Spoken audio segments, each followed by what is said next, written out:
Bismillah, Assalamualaikum warahmatullahi wabarakatuh. Alhamdulillah, wassalatu wassalamu ala rasulillah. Ini adalah suasana sholat Jumat, sahabat filah. Semoga Allah tabaraka wa ta'ala menerima amal ibadah, sahabat filah. Masya Allah, yang disampaikan khotib kali ini tentang hijrahnya Rasulullah Sallallahu Alaihi Wasallam, di mana hijrahnya Rasulullah mengandung begitu banyak risiko, tantangan, dan ancaman yang begitu besar. Maka ini patut menjadi ibrah bagi kita semua, bagaimana hijrahnya Rasulullah Sallallahu Alaihi Wasallam yang penuh dengan risiko yang sangat besar tersebut. Peristiwa hijrah Nabawiyah merupakan kejadian terbesar dalam Islam yang mengantarkan pada akhir kisah perubahan perjalanan sejarah. Juga sebagai tonggak pertama demi terwujudnya negeri Islam yang barokah. Dan bagi siapa yang mau meneliti peristiwa bersejarah ini, dari tiap kejadiannya pasti dia akan mendapati banyak sekali pelajaran dan suri teladan yang bisa diambilnya untuk generasi muslim sekarang dan sampai hari kiamat kelak. Peristiwa hijrah Nabi Shallallahu Alaihi Wasallam ini diriwayatkan oleh Imam Bukhari dalam kitab Sahihnya. Sebuah hadis dari Aisyah radhiyallahu anha, beliau menceritakan, ketika kami sedang duduk-duduk di kediaman Abu Bakar pada siang hari nan terik, tiba-tiba ada seseorang berkata padanya, "Ini Rasulullah Shallallahu Alaihi Wasallam datang dengan menutup wajahnya dengan kain. Di waktu yang tidak biasa beliau mendatangi kita." Abu Bakar berkata, "Ayah dan ibuku sebagai tebusannya untuknya. Demi Allah, beliau tidak datang di waktu-waktu seperti ini kecuali karena ada hal yang penting."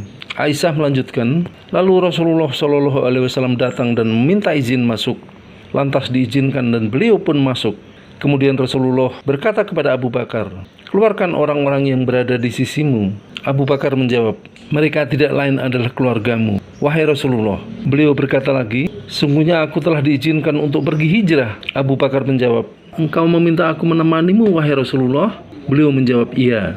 Abu Bakar berkata, "Gunakanlah salah satu dari 2 ekor ontaku ini, ayah dan ibuku sebagai tebusannya, wahai Rasulullah." Lalu Rasulullah Shallallahu Alaihi Wasallam berkata padanya, "Aku bayar sesuai harga."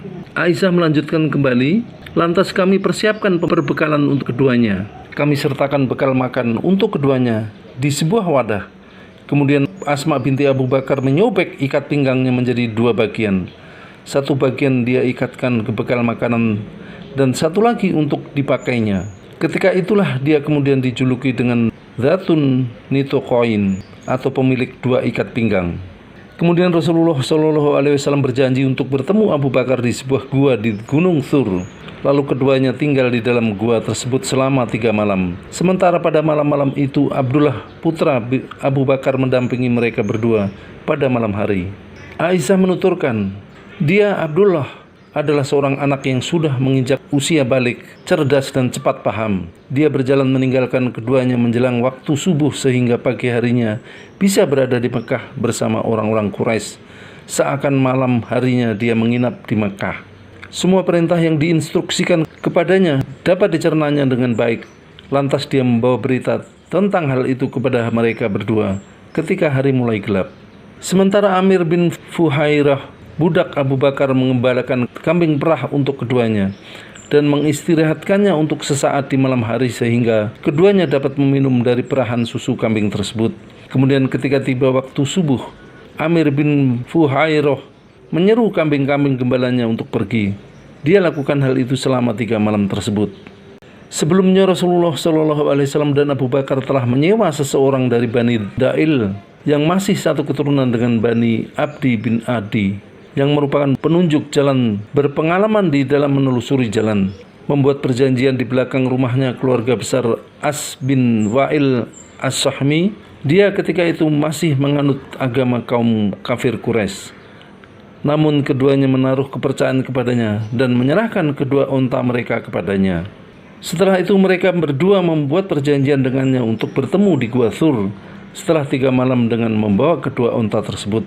Kemudian Rasulullah Shallallahu Alaihi Wasallam dan Abu Bakar berangkat. Ikut serta juga bersama mereka Amir bin Fuhairah. Mereka semua dibimbing oleh Abdullah bin Uraiqid dengan menempuh jalur pesisir pantai. Imam Ibnu Syihab menuturkan telah mengabarkan padaku Abdurrahman bin Malik Al-Mudlij. Beliau adalah saudara Suraqah bin Malik bin Ju'sum, bahwa ayahnya mengabarkan padanya pernah mendengar Suraqah bin Jusum bercerita, telah datang utusan kafir Quraisy pada kami dengan membawa berita sayembara dengan hadiah besar senilai 100 ekor unta sebagai imbalan bagi siapa saja yang dapat membawa Rasulullah atau Abu Bakar, apapun kondisinya, hidup maupun mati. Suraqah bertutur, tatkala aku sedang duduk-duduk di majelis kaumku, Bani Mudrij, datanglah seorang laki-laki dari mereka hingga berdiri di hadapan kami yang sedang duduk-duduk seraya berkata, wahai Suraqah, baru saja aku melihat para musuh di pesisir pantai. Aku kira mereka itu Muhammad dan para sahabatnya. Lalu tahulah aku bahwa mereka memang orangnya. Lantas aku berkata kepadanya, sesungguhnya yang kamu lihat bukan mereka, akan tetapi kamu melihat si fulan dan si fulan yang berangkat di depan mata kita. Kemudian aku berdiam di majelis sesaat, lalu berdiri dan masuk lagi. Lantas aku menyuruh budak wanitaku agar mengeluarkan kudaku yang berada di belakang bukit, lalu dia menahannya untukku. Selanjutnya, aku mengambil tombakku lantas keluar melalui bagian belakang rumah. Aku membuat garis di tanah dengan kepala tombakku dan menurunkan bagian atasnya hingga aku menghampiri kudaku lantas menungganginya. Aku mengendalikannya agar membawaku lebih dekat hingga aku mendekat dari mereka, namun kudaku terjungkal sehingga aku terjatuh darinya.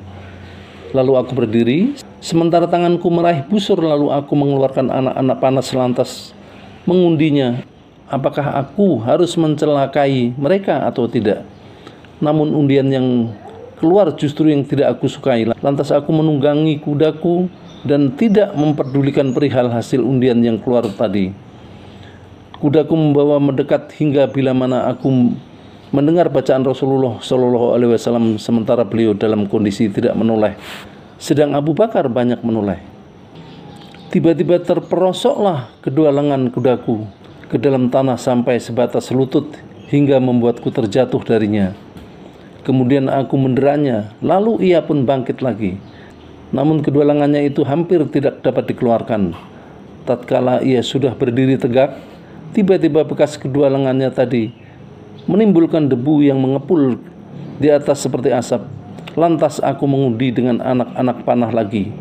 Namun laki-laki yang keluar adalah justru yang aku benci. Lantas aku berteriak memanggil mereka bahwa mereka aman. Mereka pun menghentikan langkah, lalu aku menunggangi kudaku hingga menemui mereka. Ketika aku bertemu dan mengingat apa yang baru saja aku alami saat bertahan dari menjamah mereka, terbersitlah dalam diriku bahwa apa yang dibawa Rasulullah Shallallahu Alaihi Wasallam ini akan mendapatkan kemenangan. Lalu aku berkata padanya, sesungguhnya kaumku telah menyediakan hadiah 100 ekor unta bagi yang dapat menangkapmu. Aku juga memberitahukan kepada mereka perihal apa yang akan dilakukan orang-orang terhadap mereka. Lantas aku menawarkan mereka perbekalan dan barang, namun beliau tidak melakukan tawaran terhadapku dan tidak meminta apapun kecuali hanya berkata, rahasiakanlah keberadaan kami. Lalu aku memintanya agar menuliskan jaminan perlindungan untukku. Maka beliau memerintahkan Amir bin Fuhairah untuk menulisnya. Lalu dia menulisnya untukku pada sepotong kulit. Kemudian Rasulullah Shallallahu Alaihi Wasallam pergi berlalu menuju Madinah. Hadis riwayat yang panjang ini diriwayatkan oleh Bukhari nomor 3905 dan 3906. Masya Allah. Semoga kisah yang sangat inspiratif ini tentang hijrahnya Rasulullah SAW yang penuh dengan rasa takut, rasa was-was, dan penuh dengan risiko, bahwa hijrah ini adalah bukan hal yang mudah. Karenanya sahabat fillah, semoga hal ini bisa menjadi inspirasi buat kita untuk tetap menegakkan kebenaran meskipun itu sulit, berat, dan banyak rintangan di sekitar kita. Kurang lebihnya mohon maaf. Wabillahi taufiq wal hidayah. Wassalamualaikum warahmatullahi wabarakatuh. Barakallahu fikum.